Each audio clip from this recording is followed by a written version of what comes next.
नमस्कार, देशोन्नतीच्या सुपर 30 मध्ये मी ऐश्वर्या आपलं स्वागत करते। जालन्यात मुलीच्या छेडछाडीला विरोध केल्याने वडिलांना अमानुष मारहाणीला समोर जावं लागल्याची धक्कादायक घटना घडली आहे। जालना शहराजवळील निधोना रोडवरील यमुना रेसिडेन्सीमध्ये हा प्रकार घडलाय। चक्क मुलीची छेडछाड होत असताना वडील आतमध्ये पडल्याने 2 जणांनी मिळून त्यांना बेदम मारहाण केली आहे। बीडमधील धारूर तालुक्यात धक्कादायक घटना समोर आली आहे। धारूर पोलीस ठाणे हद्दीतील रेपेवाडी येथील आरोपीने एका अल्पवयीन मुलीस फूस लावून तिच्यावर अत्याचार केल्याचा गुन्हा उघडकीस आलाय। तसंच पीडित मुलीसोबत त्याने अश्लील फोटो काढले। ते फोटो तिच्या भावाला मोबाईलवर पाठवून लग्न लावून देण्याची धमकी देण्यात आली। पीडितीच्या तक्रारीवरून पोलिसांनी गुन्हा नोंद करत आरोपीला अटक केली आहे। राज्याचे उपमुख्यमंत्री आणि शिवसेनेचे मुख्य नेते असलेल्या एकनाथ शिंदे यांनी पुण्यातील एका कार्यक्रमात जय गुजरातचा नारा दिलेला आहे। केंद्रीय गृहमंत्री अमित शहांच्या उपस्थितीत कोंढवा येथे झालेल्या कार्यक्रमाला उपमुख्यमंत्री शिंदे उपस्थित होते। त्यावेळी त्यांनी भाषणात अमित शहांचं तोंड भरून कौतुक केले। भाषणाचा समारोप करताना त्यांनी जय हिंद, जय महाराष्ट्र, जय गुजरात अशा घोषणा दिल्या आहेत। विधिमंडळामध्ये बोगस पीक विमा योजनेचा मुद्दा भाजपचे आमदार सुरेश धस यांनी मांडला होता। पीक विम्यामध्ये कोट्यावधी रुपयांचा भ्रष्टाचार झाल्याचा आरोप धस यांनी केला होता। मात्र धाराशिव जिल्ह्यामध्ये चौकशी थांबल्यानंतर यावर पुन्हा आपण या मुद्द्यावर विधिमंडळात बोलणार आहोत। त्यासोबतच परळीमधील जे बोगस शेतकरी आहेत त्यांच्यावरही गुन्हे दाखल केले जावेत अशी मागणी धस यांनी केली आहे।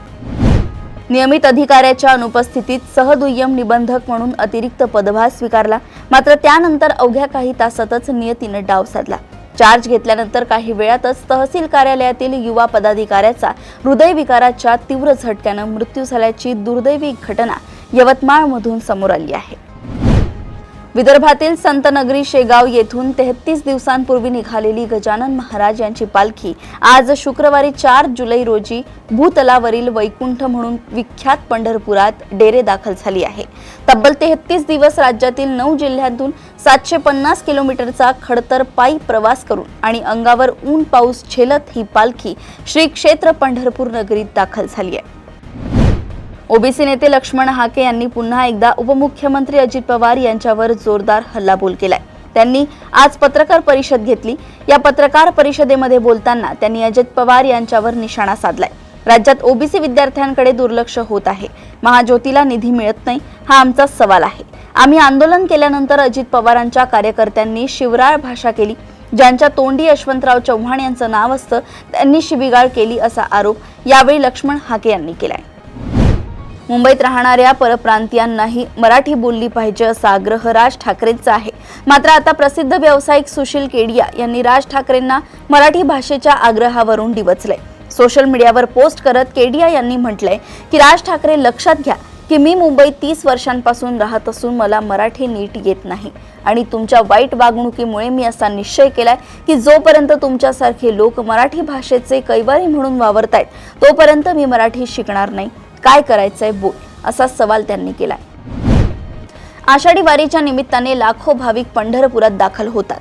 त्या निमित्ताने महाराष्ट्राच्या कानाकोपऱ्यातून 5200हून अधिक एसटी सोडण्यात येणार असल्याची माहिती परिवहन मंत्री प्रताप सरनाईक यांनी विधिमंडळ अधिवेशनादरम्यान दिली। विशेष म्हणजे दरवर्षी अंदाजे 5000 एसटी सोडण्यात येत असतात, परंतु यंदा 200 अधिक एसटी सोडणार असून भाविकांना पंढरपूरपर्यंत प्रवास करताना गैरसोय होऊ नये याची काळजी राज्य परिवहन मंडळ घेत असल्याचे प्रताप सरनाईक यांनी अधोरेखित केलंय।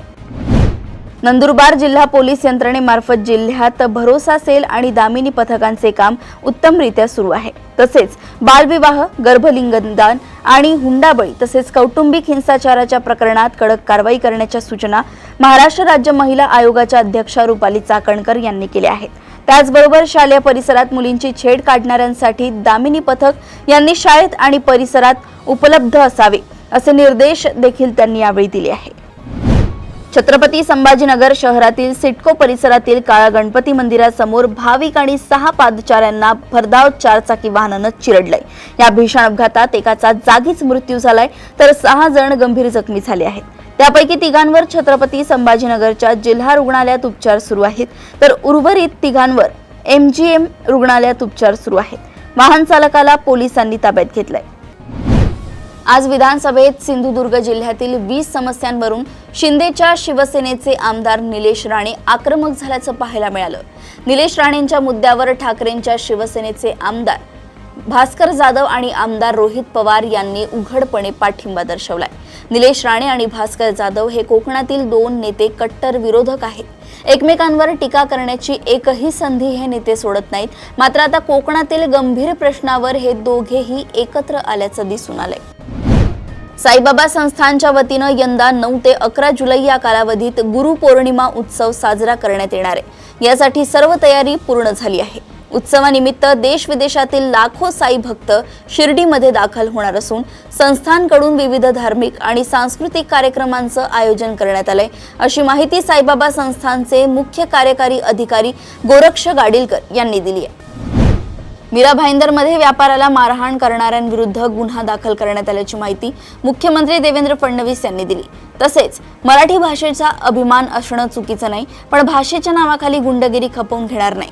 भाषेवरून वाद घालणाऱ्या, मारहाण करणाऱ्या आणि गुंडशाहीवर कारवाई केली जाईल, असे मुख्यमंत्री देवेंद्र फडणवीस यांनी म्हटलंय। धुळे तालुक्यातील मोरदड गावातील जगदीश झुलाल ठाकरे या व्यक्तीची कन्नड घाटात गोळ्या झाडून हत्या करण्यात आली आहे। गावातील राजकीय संघर्षातून ही हत्या झाल्याचं समोर आलंय। धुळे तालुका पोलिसांच्या मदतीने 40गाव ग्रामीण पोलिसांनी संशयित अशोक मराठे आणि शुभम सावंत या दोघांना ताब्यात घेतलंय। दरम्यान मोरदड गावात या हत्या प्रकरणामुळे संतप्त जमावाने आरोपींच्या घरावर दगडफेक केली होती। लोकसभा निवडणूक 2024 नंतर भारतीय जनता पक्षात संघटनात्मक बदलाची प्रक्रिया वेगाने सुरू झाली आहे। भाजपच्या नवीन राष्ट्रीय अध्यक्ष निवडीचा प्रक्रिया सुरू आहे। राष्ट्रीय अध्यक्ष पदाची माळ एखाद्या महिलेच्या गळ्यात पडण्याची शक्यता आहे। शाळेच्या पहिल्याच दिवशी एका विद्यार्थ्याचा दुर्दैवी मृत्यू झाल्याची घटना घडली आहे। अखिल प्रताप सिंग असे या विद्यार्थ्याचं नाव असून तो 7वीत शिकत होता। शाळेच्या गेटवर त्याची तब्येत बिघडली, त्याला तत्काळ रुग्णालयात दाखल करण्यात आलं, मात्र उपचारादरम्यान त्याचा मृत्यू झाला। डॉक्टरांनी मुलाच्या मृत्यूमागे सायलेंट हार्ट अटॅकची शक्यता वर्तवली आहे। बाराबंकी जिल्ह्यातील देवा पोलीस स्टेशन हद्दीतील घेरी बिसुनपूर गावात ही घटना घडली आहे। भाजीमध्ये मीठ कमी झाल्याने एका पतीने आपल्या गर्भवती पत्नीची हत्या केल्याची भयंकर घटना घडली। उत्तर प्रदेशच्या कासगंजमध्ये ही घटना झाल्याची माहिती आहे। आरोपी पतीने आधी पत्नीला लाथाबुक्क्यांनी बेदम मारहाण केली, त्यानंतर तिला गच्चीवरून खाली फेकून दिलं। या घटनेत गर्भवती महिलेचा जागीच मृत्यू झालाय, तसेच तिच्या गर्भातील 5 महिन्यांच्या बाळाचाही मृत्यू झालाय। कौटुंबिक वादातून निवृत्त अधिकाऱ्याने केलेल्या गोळीबारात मुलाचा मृत्यू झाल्याची तर पत्नी आणि सून जखमी झाल्याची धक्कादायक घटना पंजाबमधील अमृतसर येथे घडली आहे। दरम्यान पोलिसांनी घटनास्थळी तातडीने धाव घेत गोळीबार करणाऱ्या निवृत्त अधिकाऱ्याला पकडले, तर जखमींना रुग्णालयात दाखल करण्यात आले। जांघेमध्ये व प्रायव्हेट पार्टच्या जागी संसर्ग झाला म्हणून एक 28 वर्षांचा तरुण डॉक्टरकडे उपचारासाठी गेला होता, परंतु डॉक्टरने उपचार करताना तरुणाचा प्रायव्हेट पार्टच कापून टाकलाय। प्रकरण अंगाशी येताच डॉक्टर पसार झालाय। मणिपूरच्या रुग्णासोबत आसाममध्ये ही घटना घडल्यानं खळबळ उडाली आहे। युक्रेनियन लोकांना मारण्यासाठी रशियानं मोठा निर्णय घेतला असल्याची माहिती समोर आली आहे। रशियाने आता रासायनिक शस्त्रांचा वापर सुरू केलाय। पुतीन यांनी जवळच्या लोकांना गमावल्यानंतर रागाच्या भरात हा निर्णय घेतल्याचं समोर आलंय। रशिया दऱ्याखोऱ्यांमध्ये लपलेल्या ड्रोन एजंट्सना मारण्यासाठी या शस्त्रांचा वापर करत आहे। पूर्वी सैनिक ही रासायनिक शस्त्रे वापरत नव्हते, परंतु आता सैनिकांना ती वापरण्यास परवानगी देण्यात आली आहे।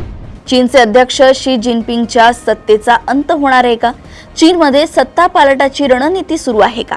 हे सर्व प्रश्न उभे राहिले आहेत, कारण चीनचे अध्यक्ष शी जिनपिंग गेल्या 2 आठवड्यात गायब आहेत। मेच्या शेवटी आणि जूनच्या पहिल्या काही दिवसात त्यांना कुठेही पाहिलं नाही। या दरम्यान कम्युनिस्ट पार्टीच्या इतर नेत्यांनी बीजिंगच्या भव्य हॉलमध्ये येणाऱ्या गौरवमयी व्यक्तिमत्वांची मेजवानी याबाबतच्या बातम्यांनी चर्चेचा विषय बनलाय। इंडोनेशियातील महत्त्वाचे आणि प्रसिद्ध पर्यटन स्थळ असलेल्या बालीजवळ एक मोठा अपघात झालाय। सुमारे 65 लोकांना बेटावर घेऊन जाणारी एक फेरी बोट रात्री उलटली। या अपघातात आतापर्यंत 2 जणांचा मृत्यू झालाय, तर 41 जण बेपत्ता असल्याची माहिती आहे। फेरीतील 20 जणांना वाचवण्यात यश आलंय, तर बेपत्ता लोकांचा युद्ध पातळीवर शोध सुरू आहे। महाराष्ट्रात गुणवंत विद्यार्थ्यांचा पॉलिटेक्निककडे कल वाढताना दिसतोय। यंदा पॉलिटेक्निकसाठी विक्रमी अर्ज आले आहेत। तंत्र शिक्षण संचालनालयाने स्कूल कनेक्ट उपक्रम राबवलाय, त्यामुळे या कोर्सबद्दलची जागृती वाढली आहे. नागपूरच्या शासकीय तंत्रनिकेतन मधील विद्यार्थ्याला मोठं पॅकेज मिळालं. नवीन अभ्यासक्रमात नवतंत्रज्ञानाचा समावेश आहे. 185 संस्थांमध्ये मराठी इंग्रजी द्विभाषिक शिक्षण सुरू आहे. शासनाने शिष्यवृत्ती योजना देखील सुरू केल्या आहेत. बृहन्मुंबई महानगरपालिकाद्वारे वैद्यकीय अधिकारी, कायदेशीर सल्लागार, संगणक ऑपरेटर आणि शिपाई अटेंडंट पदांसाठी भरती प्रक्रिया सुरू झाली आहे. या रिक्त जागांसाठी इच्छुक उमेदवार ऑफलाईन पद्धतीने अर्ज करू शकतात. निवड प्रक्रिया मुलाखतीद्वारे होईल. या भरतीसाठी 23 जुलै 2025 रोजी मुलाखतींचे आयोजन करण्यात आले आहे. या भरतीतून सरकारी नोकरी मिळवण्याची सुवर्ण संधी आता उमेदवारांना आहे. शालेय शिक्षणात पहिलीपासून तिसरी भाषा अनिवार्य करण्यासाठी झालेल्या विरोधानंतर राज्य सरकारने तिसऱ्या भाषेसंदर्भातील शासन निर्णय रद्द केलाय. आता राज्य शैक्षणिक संशोधन व प्रशिक्षण परिषदेने नव्या शैक्षणिक वर्षासाठी नवे वेळापत्रक, विषयनिहाय तासिकांची विभागणी जाहीर केली असून त्यातूनही तिसरी भाषा हद्दपार झाली आहे. 2025 मध्ये जागतिक तंत्रज्ञान उद्योगात मोठ्या प्रमाणात नोकरी कपात होत आहे. यामध्ये 1 लाखांहून अधिक कर्मचाऱ्यांना कामावरून काढून टाकण्यात आले. कृत्रिम बुद्धिमत्ताच्या वाढत्या प्रभावामुळे मायक्रोसॉफ्टनं 90,000हून अधिक कर्मचाऱ्यांची कपात केली आहे. याशिवाय इंटेल, गुगल, इन्फोसिस आणि IBM यांसारख्या प्रमुख कंपन्यांनी खर्चात कपात, ऑपरेशनल पुनर्रचना आणि AI आधारित कार्यक्षमतेला प्राधान्य देत कर्मचारी कपात केली आहे. बँका आणि वित्त संस्था यांच्याकडून घेतलेल्या कर्जाची फेड संबंधित ऋणकोने मुदतपूर्व केल्यास त्यासाठी कोणत्याही प्रकारे दंड किंवा दंडात्मक शुल्क आकारू नये असा स्पष्ट आदेश रिझर्व्ह बँकेने दिलाय. व्यक्ती तसेच सूक्ष्म आणि लघु उद्योगांनी व्यावसायिक उद्देशांसह घेतलेल्या सर्व फ्लोटिंग रेट कर्जाच्या मुदतपूर्व फेडीसाठी कोणतेही प्रीपेमेंट शुल्क आकारू नये असे निर्देश दिले आहेत. मराठीतील एक तिची गोष्ट नृत्य नाट्याचा शानदार प्रीमियर सोहळा रवींद्र नाट्य मंदिर येथे नुकताच पार पडलाय. सिनेनाट्य, राजकारण, साहित्य, उद्योग आणि सामाजिक क्षेत्रातील अनेक मान्यवर यावेळी हजर होते. मधुसूदन कालेलकर प्रोडक्शन्स या निर्मिती संस्थेनं थिएटर ऑन एंटरटेनमेंट आणि PSDG स्टुडिओ प्रोडक्शन यांच्या साथीनं एक तिची गोष्ट रंगमंचावर आणली आहे. श्रीलंका विरुद्ध बांगलादेश यांच्यातील 3 सामन्यांच्या वन डे मालिकेतील पहिला सामना 2 जुलै 2025 रोजी कोलंबोच्या R प्रेमदासा स्टेडियमवर खेळवला गेला. मात्र या सामन्यादरम्यान घडलेल्या एका अनपेक्षित घटनेनं सर्वांचं लक्ष वेधून घेतलं. बांगलादेशचा डाव सुरू असताना 3ऱ्या षटकाच्या दुसऱ्या चेंडूनंतर अचानक मैदानावर एक 7 फूट लांब साप दिसला. कॅमेऱ्यांनी ही हालचाल टिपताच अंपायरांनी तात्काळ सामना थांबवला. खेळाडू, प्रेक्षक आणि ग्राउंड स्टाफमध्ये क्षणभर गोंधळ उडाला होता. सुदैवानं ग्राउंड स्टाफनं अतिशय सावधगिरी बाळगत सापाला त्वरित मैदानाबाहेर काढलं आणि काही मिनिटातच खेळ पुन्हा सुरू झाला. अशाच सुपर 30 बातम्या जाणून घेण्यासाठी बघत रहा देशोन्नती. नमस्कार.